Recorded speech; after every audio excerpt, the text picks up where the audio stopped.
를 좀 보시면 되겠고, 자, 그 밑에는 뭐 낙스의 광분의 순환이다라고 하면서 요게 최근에도 시험에 나왔습니다. 요거 그리면 돼요. 그리면 되는데, 자, 그리면 되죠. 그리면 되는데, 자, 이 자동차 배기가스로부터 기인되는 이 올레핀계 탄화수소나 낙스를 봤을 때 얘네들이 그 자외선과 반응해서 옥시단트까지 만들어질 때가 시간적으로 한낮이라 그랬죠? 한 2시경? 자, 이 오존이라는 건 자외선이 강할 때 많이 만들어져요 라고 했었어요. 이 오존이라는 놈의 특징은 햇볕의 자외선이 강할 때 많이 만들어지기 때문에 이 오존 양이 많아질 때는 특히 그래서 여름이 더 겨울에 비해선 양이 증가를 하죠. 그래서 이거는 이 그래프는 이 자동차 배기가스부터 이 옥시던트가 만들어지는 과정부터 끝까지 여기가 하나의 그림으로 도시화된 거예요. 무슨 소리냐면, 자, 지금 그 그림에서 봤을 때 시작점은 새벽 4시에서 6시죠? 그죠? 그리고 시간이 쭉쭉쭉쭉쭉쭉 지나서 X축 끝부분이 오후 6시가 돼요. 그쵸? 오후 6시가 되는데, 출근 시간대, 그 4시부터 6시까지의 출근 시간대부터 오후 6시인 퇴근 시간대까지의 자동차에서 배출된 물질의 그 오염물질의 순환을 보여주고 있는 거예요. 무슨 말씀인지 아시겠어요? 그래서 맨 처음에 출근 시간대 자동차, 여기서 말하는 자동차는 휘발유 자동차를 기준으로 합니다. 이 휘발유 차량이 뿜어대는 올레핀계 탄화수소와 낙스가 있는데, 여기서는 일단 올레핀계 탄화수소는 주인공이 못 되고, 이 낙스를 봤을 때 이 낙스의 광분의 순환이라고 써 있으니까 그 낙스 중에 가장 먼저 배기구에서 먼저 나오는 형태가 NO라 그랬었어요. 그쵸? NO와 NO2가 있었을 때 이 자동차 배기구에서 제일 먼저 나오는 형태는 NO. 그래서 그 발생 비율이 어땠어요? 90대 10 정도 됐었잖아요. 낙스가 나올 때 NO의 형태로 먼저 나옵니다. 그래서 그 처음에 나오는 그래프엔 누가 먼저 올라오고 있어요? 많은 양으로. NO가 먼저 올라오고 있죠? 그래서 NO가 이렇게 올라오면서 뭐 한 6시쯤? 6시? 이쯤? 8시인가요? 6시에서 7시 사이에 피크가 됐다가 쭉 내려가죠? 그래서 그 8시쯤이 됐을 땐 이제 뭐가 돼요? NO가 다시 그 햇볕의 자외선이나 주변 산소와 반응하면서 NO가 NO2로 변해요. 그래서 맨 처음엔 NO 곡선을 넣어주시고 그 다음은 NO2를 넣어주시면 되죠? NO2를. 그랬을 때 그 NO2의 피크치는 한 8시경에서 최고가 됩니다. 그죠? 맞나? 맞네요. 자, 그래서 NO2가 8시경에 최대가 됐다가 다시 점점 햇볕이 강해진다는 건 낮이, 오후가 되고 있다는 소리겠죠? 한 낮이 점점점 되고 있을 때 이 NO2가 다시 감소하면서 그 감소하는 녀석과 뭐가 일치해요? 오존이 증가함과 일치를 하게 되죠. 그래서 그 다음 곡선은 뭘 그려주면 돼? 오존을 그려주시면 돼요. 그 오존이 그려진 게 뭐가 된 거야? 옥시단트가 만들어진 거죠. 그러면 그 오존이 만들어진 그 시간대, 한낮이니까 2시쯤 되어 있을 거예요. 맞습니까? 자, 그 2시나 1시, 2시네요. 그 2시경에 오존의 농도가 최대가 됐다가 다시 그도 감소하는 일변화를 보이는 건 뭐예요? 햇볕의 자외선도 점점 다시 약해지겠죠? 해가 지니까. 그래서 맨 처음에 NO의 형태로 나왔던 게 NO2로 변하고 NO2가 감소하면서 옥시단트가 만들어졌기 때문에 다시 오존이 최대가 됐다가 퇴근 시간대에 오존은 다시 감소하는 일변화. 그래서 NO에서 NO2로 NO2에서 오존으로 가는 과정에 그런 순서를 보여주고 있고, 하나 뭘 더 알아두시면 되냐면 NO2와 더불어서 뭐가 그 위에 같이 올라가고 있냐면 탄화수소가 그 자리에 같이 위치하고 있어요. 맞습니까? 자, 그렇게만 그려주시면 돼요. 그래서 시작 시간대, 출근 시간대 6시쯤부터 해서 오후 6시까지의 대략 한 12시간의 그래프죠. 12시간의 그 광화학적 산화물, 이 자동차 배기가스에서 나오는 물질들의 일변화 곡선이라고 보시면 됩니다. 그래서 처음에 낙스의 형태로 나올 때 NO로 먼저 나온다. N으로 먼저 나왔던 게 NO2로 변하고 NO2가 감소하면서 옥시단트가 만들어졌기 때문에 오존이 되고 그 오존이 다시 퇴근 시간대쯤에 해가 지면서 그 감소하는 농도의 벼락옥선. 알데히드까지 적으라고는 안 나와요, 시험에. 여기서 네 가지죠. NO, NO2, 오존, 그리고 하나 더 탄화수소까지. 이렇게 네 가지 잘 그려주시면 6점짜리 배점이 있습니다. 자, 얘는 배점에 타협도 안 해요. 그대로 도시아시오라고 했을 때 어떻게 이걸 똑같이 그립니까? 그 Y축에 대해서 농도는 굳이 뭐 이렇게 정확히 그 곡선까지 안 지켜주셔도 됩니다. 아시겠죠? 그래서 그 X축의 시간만 잘 보셔서 그들의 농도가 최대가 될 때가 언제인지를 확인하시면 될 것 같습니다.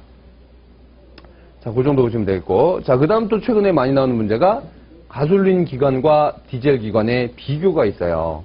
자, 그래서 뭐 가솔린 기관은 휘발유죠. 그리고 디젤 기관은 경유죠, 경유. 그래서 휘발유 차량과 경유 차량에 비교하는 문제들이 나오는데, 뭐 일단 가솔린 기관은 점화 방식이 다르다라고 해서 스파크 점화 또는 불꽃 점화라고 하죠. 그리고 그 밑에 디젤 기관은 압축 점화 방식이죠. 그래서 뭐 압축 점화 방식이 뭐냐면 그 밑에 써 있네요. 공기가 충분한 상태에서 압축 점화 방식은 공기를 좀 많이 흡입한다라고 보시면 됩니다. 자, 그 점화 방식이 다르다. 점화 방식, 압축 점화 방식과 불꽃 점화 방식. 그리고 두 번째는 그 발생하는 물질, 배출 물질들이 좀 다르죠. 그래서 그 가솔린 기관 동그라미 2번에서는 주행 모드별 물질들이 나와 있어요.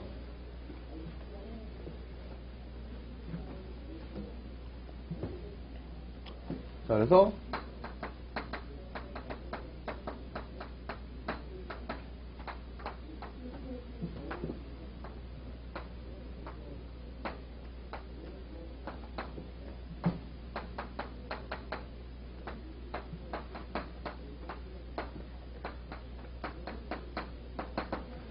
자, HCCO-NOx 세 가지가 있을 때 탄화수소가 많이 나올 땐 감속시, 자감, 공가로 돼 있죠? 그래서 탄화수소는 감속시에 많이 배출된다. CO는 공회전 시에 많이 배출된다. 낙스는 가속시에 많이 배출된다. 그래서 그들이 많이 나올 때 뭐 감속시, 공회전 시, CO는 그리고 가속시. 자, 공회전 가속시에 그들 물질들이 많이 나오는 과정을 보여주고 있고요. 자, 적게 배출될 땐 뭐 소, 운, 공으로 해놨는데 이 운행시는 정속 운행을 할 때를 말합니다. 주로 우리가 말하는 경제 속도가 있죠. 뭐 60에서 80 사이? 그 정도의 정속 운행을 할 땐 탄화수소나 CO가 적게 배출이 되는 거고요. 공회전 시에는 낙스가 적게 배출됩니다. 이 과정을 그렇게 표로 다감공과 소운운공 이렇게 말해 놓은 거고요. 자, 그 밑에 디젤 기관은 뭐 공기가 충분한 상태에서 연소되므로 HC와 CO 발생은 적고 낙스가 많이 발생한다라고 돼 있죠. 자, 일단은 낙스라는 건 뭐예요?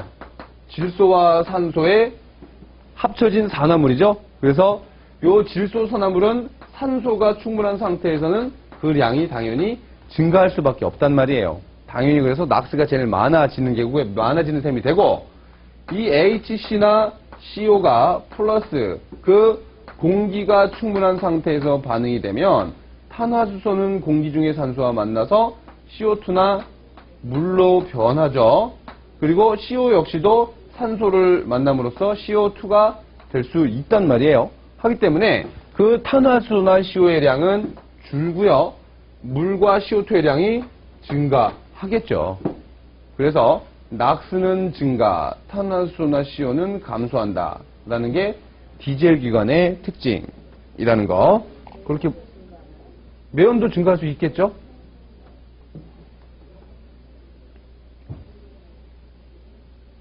자, 그렇게 해서 가솔린 기관과 디젤 기관의 비교를 두 번째 걸로 하고 있고, 자, 세 번째 거는 뭐 정반대 개념이라고 보시면 되겠죠. 압축비가 낮아 소음 진동이 적고 연비가 낮다. 디젤 기관은 반대로 압축비가 높아 소음 진동이 심하고 연비가 높다라고 돼 있어요. 자, 운전을 좀 해보신 분들은 요거를 이해를 하실 건데, 이 연료비 성능비라고 해야 되나요? 연료 성능비가 디젤 기관 경유 연료가 뛰어나죠. 그래서 뭐 똑같은 승용차라고 봤을 때도 휘발유 차량보다는 디젤 차량이 연비가 훨씬 우수합니다. 뭐 연비라는 것 자체가 어떻게 계산이 돼요? 연비는 뭐 1리터의 주유를 했을 때 이 1리터 주유를 하고 얼마나 많이 갈 수 있느냐죠. 그래서 뭐 리터당 보통 요즘 나오는 차량들은 한 15km? 물론 중형차가 아닌 그 2000cc 미만의 차량을 말하는데 뭐 아반떼급이나 포르테급, K3 뭐 이딴 것들 보통 연비가 한 15 정도 나와요. 휘발유 기준 했을 때. 제가 예전에 아반떼 타봤더니 한 16km까지는 나오는 것 같아요. 그 선이고요. 그리고 경유 같은 경우는 거의 1리터당 연비가 한 20km 이상이에요. 물론 다 1600cc급의 차량을 말합니다. 중형차는 저도 타보지 않아서. 자, 그래서 그 정도 연비를 갖더라고요. 물론 그 고속주행이시는 그 연비 차이가 또 납니다. 굉장히 경유 차량이 연비가 좋아요. 그리고 연료비도 휘발유가 좀 더 비싸고 경유가 한 100원, 150원 비싸죠.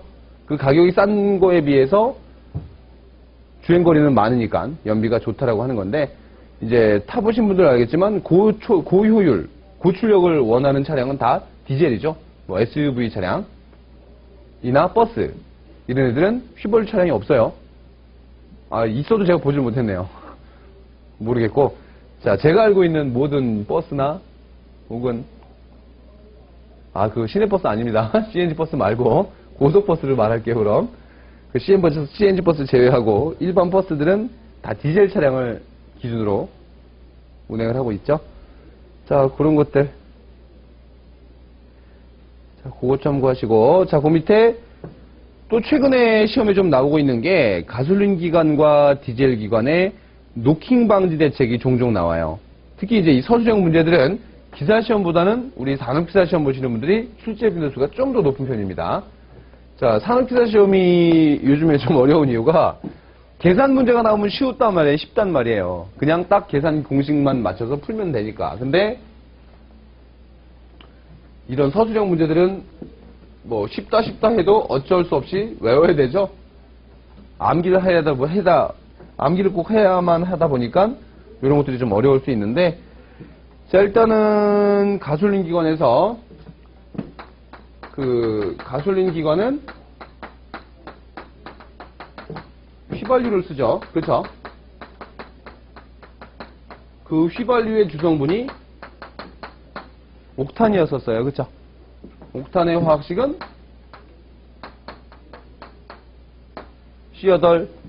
C8H18이라는 옥탄을 화학식을 갖죠. 그래서 그 휘발유의 주성분인 옥탄에서는 그 휘발유가 고급 휘발유나 일반 휘발유의 차이가 있듯이 그 옥탄의 넘버라고 하는 옥탄가라는 게 있어요. 그 옥탄 넘버라고 하는 옥탄가가 높으면 좋은 휘발유, 낮으면 일반 휘발유, 혹은 안 좋은 휘발유라고 했을 때, 옥탄가가 높은 애들은 이제 뭐 제트 엔진용이나 뭐 항공기,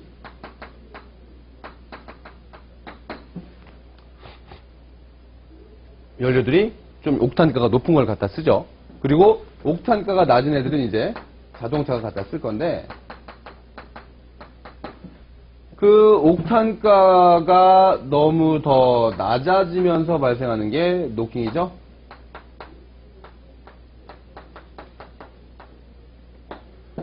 자, 이 노킹 현상이란 말 그대로 노크라는 영어 단어에 ing가 붙어 있는 겁니다. 그래서 노크잉, 노크 ing로서 이 똑똑똑똑 두드리는 듯한 현상이 ing니까 진행이 되고 있는 거예요. 계속 이런 똑똑똑똑똑똑똑 현상들이 계속 진행을 한대요. 어디서? 엔진에서.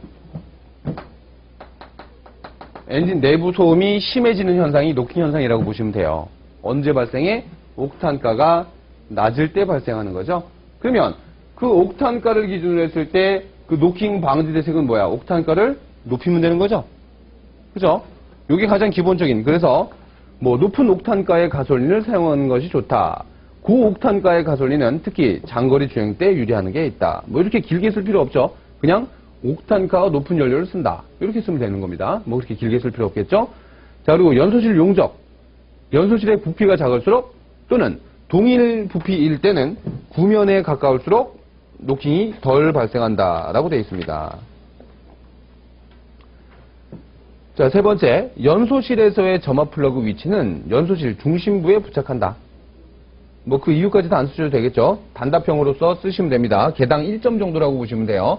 이런 노킹 현상 방지 대책이나 혹은 그 위에 있었던 아까 가솔린 기관과 디젤 기관의 비교, 이런 것들은요, 배점이 대략 개당 1점이라고 해서 가솔린 기관 3개, 디젤 기관 3개면 6점인 거고요.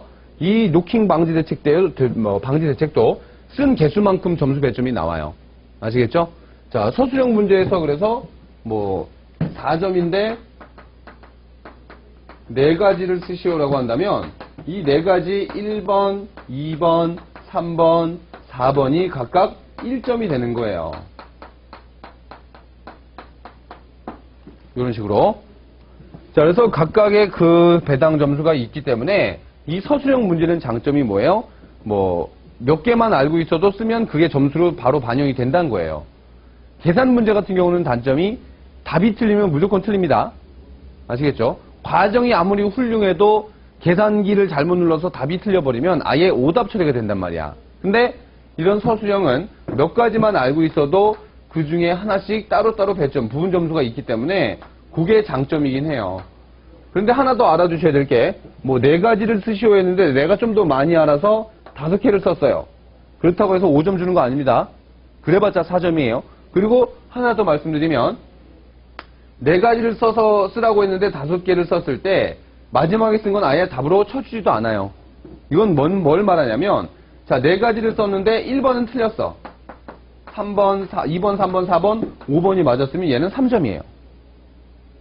이게 기준입니다. 물론 뭐 교수님들이 채점하면서 이걸로 맞은 걸 해주지? 이런 경우가 있긴 있습니다만 원래 기준으로선 처음에 쓴 거 순차적으로 4개만 보는 거지 5번째 건 안 보는 걸로 기준이 돼 있어요.